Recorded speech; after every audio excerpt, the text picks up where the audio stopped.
when you get an antibody test, we don't really know enough to be able to assure you that you're safe. And I think the more we're learning about antibodies, the more we're beginning to say we're not so sure that you're safe.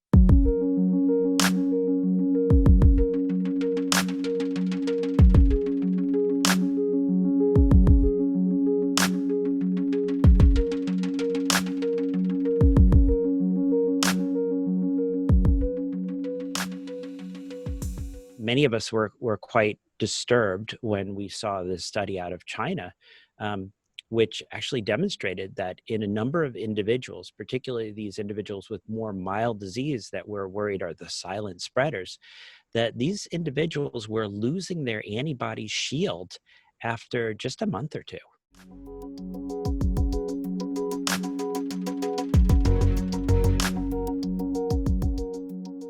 We'd all hoped that this, like many viruses, would leave someone with a protective shield for a year, 2 years. And we based a lot of that optimism on what we'd seen with other viruses in the same family as COVID-19 disease.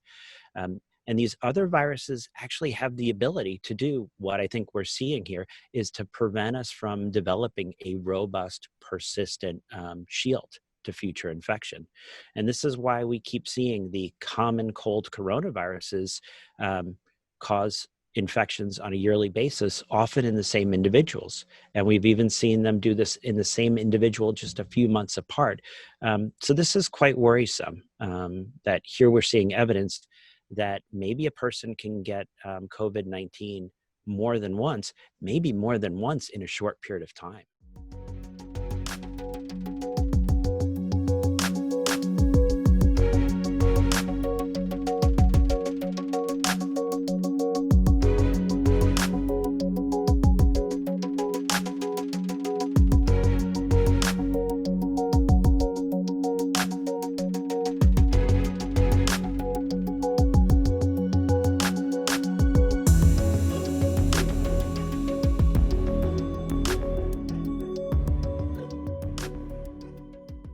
Some people also went because they're hoping that this antibody test says, oh, I've got a really high level, I'm protected.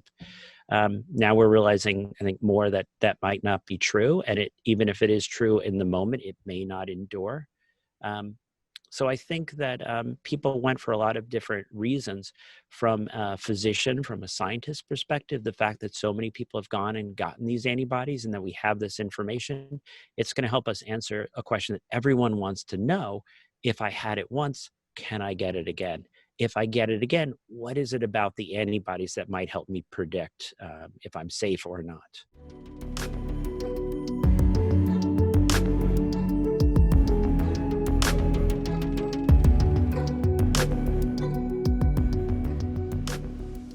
We're not there yet with immunity passports, and we certainly don't know if people who have been infected have durable protection, because we haven't shown that a certain antibody level when you've been re-exposed protects you. But that's information we're going to get.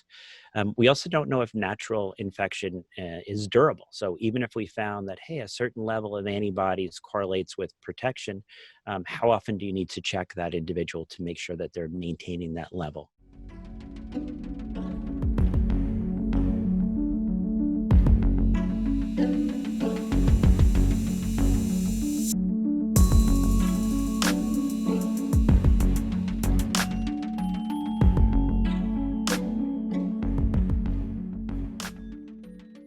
We're certainly seeing a rise in COVID cases in a lot of parts of our country. And I think part of it is explained by the fact that the virus is much less sensitive to the heat and much more sensitive to how close people get together, how much time people spend indoors.